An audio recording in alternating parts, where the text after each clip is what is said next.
लंबी कहानी, सास बहू का अनकहा रिश्ता। अब भाग, नई बहू का आगमन। शांति नगर नाम के छोटे शहर में एक संयुक्त परिवार रहता था। सावित्री देवी, उनके दो बेटे अमित और रोहन और परिवार के बाकी सदस्य। अमित की शादी होने वाली थी। बहुत तैयारियों के बाद उनकी घर में एक नई बहू आई, नैना। नैना बहुत सभ्य, पढ़ी लिखी और शांत स्वभाव की लड़की थी। सावित्री देवी ने उसे पहली ही नजर में पसंद कर लिया था, लेकिन मन में एक डर भी था। क्या ये बहू परिवार में ढल पाएगी? शादी वाले दिन पूरा घर रोशनी से चमक रहा था। नैना ने घर में प्रवेश किया तो सावित्री देवी ने उसके माथे पर हाथ फेरा। हमारी बेटी बनकर रहना, बहू नहीं। नैना मुस्कुरा दी।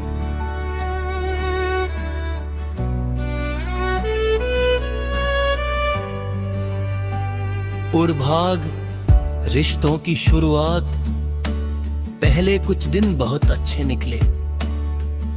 नैना हर सुबह उठकर सावित्री देवी के साथ रसोई में हाथ बंटाती, उनसे बातें करती और पूरे परिवार का ध्यान रखती। सावित्री भी उसे बहुत प्यार करती थी। लेकिन धीरे धीरे छोटे छोटे मतभेद शुरू हुए। कभी नमक कम, कभी चाय ज्यादा मीठी, कभी सब्जी देर से बनना। सावित्री को लगता कि नैना घर के तरीके ठीक से समझ नहीं रही, और नैना को लगता कि चाहे वह कितना भी करे, सब गलत ही माना जाता है। इस बीच अमित दफ्तर में व्यस्त रहने लगा और नैना सब कुछ अकेले संभालने की कोशिश करती रही। और भाग, फिर पहली बड़ी गलतफहमी। एक दिन घर में मेहमान आने वाले थे। सावित्री देवी ने कहा, नैना, खाना तुम बना लेना, मैं पूजा की तैयारी कर लूंगी। नैना ने पूरा मन लगाकर स्वादिष्ट खाना बनाया, पर जब खाना परोसा गया तब सावित्री ने देखा कि मिठाई भूल गई। कुछ मेहमानों ने भी कहा, अरे बहू, मिठाई कहाँ है? सावित्री को बहुत बुरा लगा।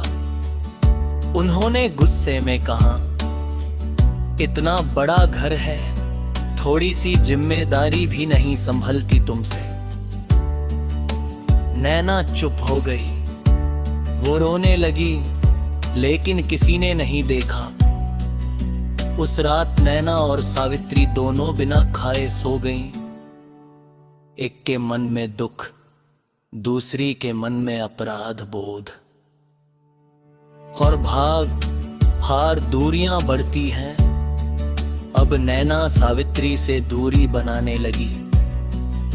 वह काम तो करती, लेकिन पहले जैसा उत्साह नहीं था।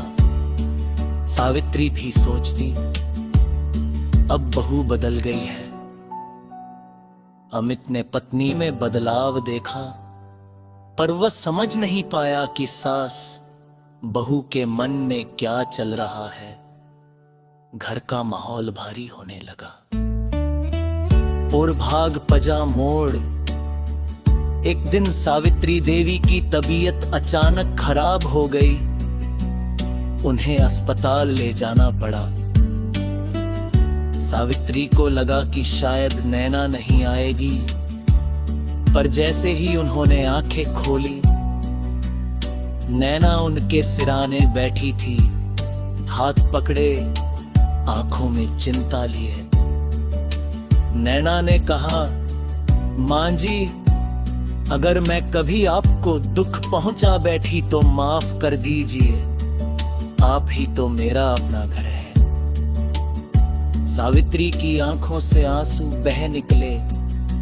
उन्होंने नैना का हाथ कसकर पकड़ा। गलती मेरी भी थी बेटा, तुम्हें बहू की तरह नहीं बेटी की तरह समझना चाहिए था। दोनों रो पड़ी और दिलों की सारी गांठें खुल गई। और भाग छेक प्यार की नहीं शुरुआत। अस्पताल से लौटने के बाद दोनों के बीच का रिश्ता बिल्कुल बदल गया। अब सावित्री हर काम में नैना से राय लेती, नैना भी उनसे हर बात साझा करती। एक दिन सावित्री ने नैना से कहा, तुम्हारी मिठाई की गलती पर मैंने बहुत गुस्सा किया था। और पता है मिठाई तो मैंने खुद रखी थी, तुमसे भूल हो गई पर मैंने उसे बड़ा मुद्दा बना दिया। नैना हंस पड़ी,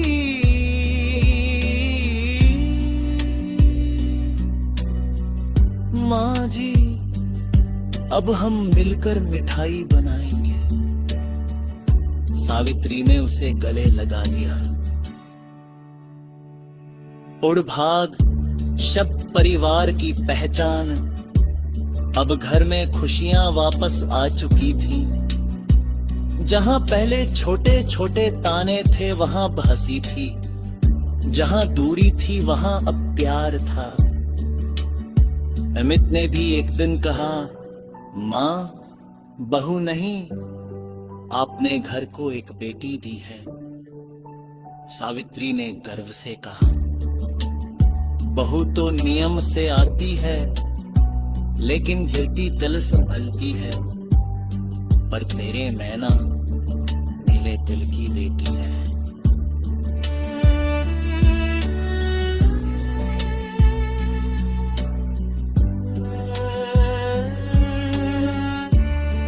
पानी का संदेश, सास बहाता रिश्ता दुश्मनी नहीं, समझ बार प्यार से बनते हैं।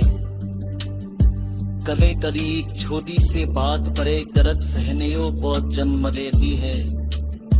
बातचीत पर पहनापन हर खाई तो बात बेकार।